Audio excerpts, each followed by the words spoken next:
오늘도 구독과 좋아요 많이 부탁드리겠습니다. 그 말은 고추가 땅속에 있는 칼슘을 자기가 빨아 올리지 못한다는 뜻인데요. 이제 이런 게 이제 수분하고도 관련이 돼가 있는 거죠. 이제 수분 이야기를 하게 되면 또 많은 이야기를 또 해야 되는데요. 그 외에 또 다른 것도 보면은 너무 제가 처음 고추 농사를 할 때 이렇게 그런 자료나 이렇게 교수님들 이야기에 맹신을 하는 경우가 굉장히 많은 경우가 또 굉장히 많이 있는데요. 잎이 뭐 잎 뒷면이 보라색이 뜬다거나 또 밑에 잎이 뭐 황화 현상이 생기고 뭐 이렇게 하고 그렇게 하면은 또 인삼 부족이다. 하면은 그 인삼 부족이다 그러죠. 또 어떤 땡에 또 냉해를 입었다. 뭐 아주 고온 시기에도 또 이랬습니다. 그렇게 나오고 고추가 또 뭐 굵어지지를 않는다. 그럼 또 인삼 부족이다 그러죠. 제가 말하는 뭐 고추꽃이 떨어진다, 뭐 고추꽃이 떨어진다, 여름에 고온기 때 고추 착과가 잘 안 된다, 그리고 고추잎 색깔이 뭐 보랏빛으로 든다, 뭐 이런 보면은 인삼 부족이다, 뭐 인삼 부족이다, 뭐 다른 영양 부족이다, 뭐 이렇게 이야기를 하는데 저는 또 생각이 사실 좀 다릅니다. 그게 틀렸다는 건 아닌데 모든 건 제가 생각할 때 이 모든 원인은 물입니다. 물. 내 밭에 지금 비료기가 100이라고 있다고 생각을 해볼게요. 100이라고 생각을 하면은 어떤 사람은 100%를 전부 다 고추에 다 줄 수가 있습니다. 농작물에 다 보낼 수도 있고요. 어떤 사람은 10%가 아닌 2%, 3%도 영양을 작물에 못 보내는 사람도 있습니다. 그러면서 제가 이제 느낀 게 수분 공급이거든요. 물 공급인데 어떤 자료나 어떤 교수님도 물을 몇 평에 얼마를 넣어라, 한 포기에 물은 몇 cc를 넣으라는 게 없습니다. 물론 있을 수는 없죠. 그게 있을 수 없는 게 토양의 상태는 다 다릅니다. 그렇기 때문에 뭐 물을 얼마나 주라는 건뭐 있을 수가 없는 일이죠. 그러다 보니까 물을 적당히 과하지 않게 뭐 이렇게 주라고 이야기를 많이 하는데 뭐 농사 처음 짓고 뭐 농사를 할 줄 모르는 사람이 적당히 하게 과하지 않게 말이 쉽지 이거 뭐 물량이 얼마인지 가늠할 수가 있습니까? 가늠 절대 못합니다. 그러면 또 뭐 유튜브나 이런 데 찾아보면은 그 반대적인 이야기도 굉장히 많습니다.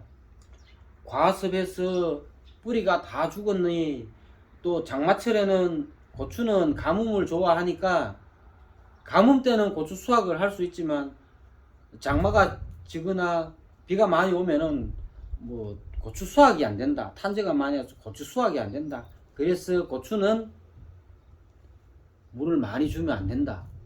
자료에도 나와 있고요. 교수님도 그래 이야기합니다. 근데 제가 농사를 지어 보니까 이것도 아니더라고요. 뭐 물을 주는데 제가 모르니까 처음에는 수분 측정기도 사고, 제가 그 경험이 없으니까 수분 측정기도 사고 뭐 기타 뭐 어떻게 하면 된다는 것도 다 해봤는데도 안 맞습니다. 안 됩니다. 아무리 잘 줘도 물을 내가 아무리 신경 써서 줘도 수분, 칼슘 결핍이 옵니다. 그 말은 내가 아무리 잘 줘도 물량이 적다는 겁니다. 그러면 제가 아까 이야기했듯이 걱정이 많이 되죠. 수분이 많으면 고추는 망한다. 뿌리가 삭아서 섭해를 입어서 일망타진낸다. 뭐 뿌리에 물이 많으면은 옛날에는 역병도 오고 청급병도 오고 다 수인성으로 오는 병들이 많잖아요.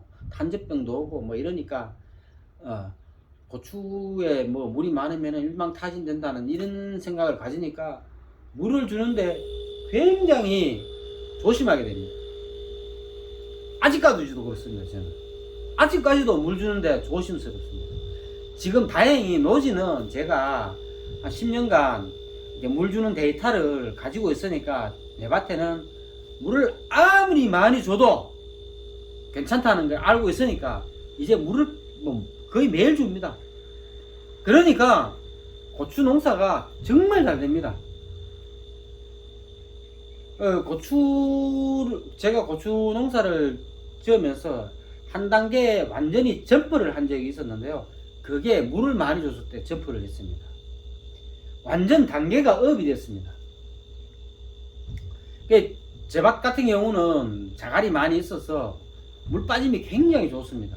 아무리 비가 많이 와도 뭐 30분이 물이 고여 있지는 않습니다. 그러다 보니까 물을 매일 줘도 상관없습니다. 매일 줘도 아무리 많이 줘도 뭐 상관이 없습니다. 그렇게 그걸 알고 난 뒤부터는 물을 계속 주니까 칼슘 부족 없습니다. 영양 부족 없습니다. 영양 부족 내가 첫날 만날 뭐 비료도 넣고 제가 만든 액비도 넣고 막 이렇게 하는데 영양 부족 안 오죠. 그 물 많이 주니까요. 또 고추가 굉장히 잘 큽니다. 이게 제가 어떻게 아느냐면요. 관주 테이프를 이용해서 물을 주는데, 관주 테이프에서 물을 주면은 밭이 단차가 있으니까 밑쪽에 있는 고추는 더 많이 큽니다. 그리고 단차가 높은 데는 고추가 밑쪽보다는 고추가 수세도 작고 고추 크기도 작습니다. 그런 거 보면은 고추에 물 빠짐만 된다면은 물은 무한정 줘도 됩니다. 제가 경험으로 얻은 겁니다. 이런 거는 뭐 교수센터 자료나 어떠한 교수님도 가르쳐 주진 않습니다. 가르쳐 줄래야 가르쳐 줄 수가 없는 부분들이죠.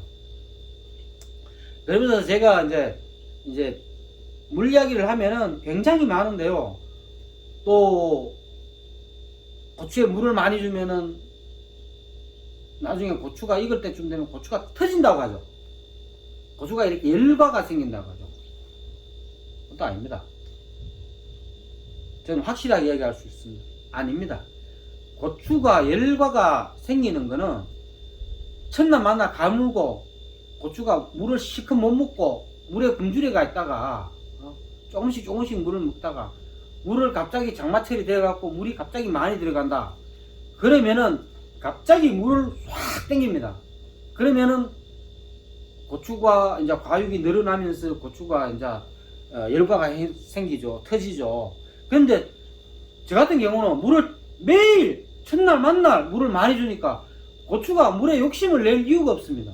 그럼 맨날 물을 먹을 수 있으니까 옆에 물이 많아도 먹지를 않습니다. 더 이상 먹지를 않습니다. 그렇기 때문에 아무리 비가 와도 갑자기 와도 열과가 생기지가 않습니다. 이런 부분들은 절대로 책에서 배울 수 없는 부분들입니다. 여러 가지 이야기를 하면은 영상이 굉장히 길어질 것 같은데요. 제가 조금씩 하나씩 오늘처럼 날씨가 더워서 밖에 일 못할 것 같으면은 제가 한 개씩 풀어보도록 하겠습니다. 오늘도 구독과 좋아요도 부탁드리고요. 시청해 주셔서 감사합니다. 이상 이현농부였습니다.